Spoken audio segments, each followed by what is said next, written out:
সবাইকেই বলবো, যেটা সবসময় টোবাকোর বক্সের ওপর যে ফটোটা দেয় সেটা দেখে যখন মানুষ নেয়, আমার মনে হয় সেটা খুব প্যাথেটিক। মানুষ সব জেনেই এই ভুলটা করছে, এর বাইরে আর কিছু। सिगरेट पे बैन किया जाए, सिगरेट पे बैन किया जाए। What would you say?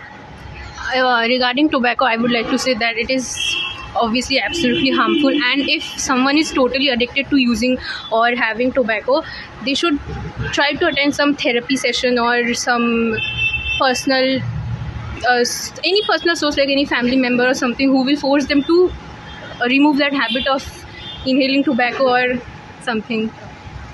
देखिए, हम तो यही कहना चाहते हैं कि तंबाकू सेहत के लिए बहुत ही हानिकारक चीज़ है और उसको এইসব জিনিস না খেতে বারণ করবো, সিগারেট পান বিড়ি এইসব না খেতে বারণ করবো। তো নিজের উপরে আছে, নেশা এইটাই বলার আছে, নেশা না করলেই তো ভালো, না করলেই ভালো। शिखर गुटखा छोड़ना है, सिगरेट छोड़ना है।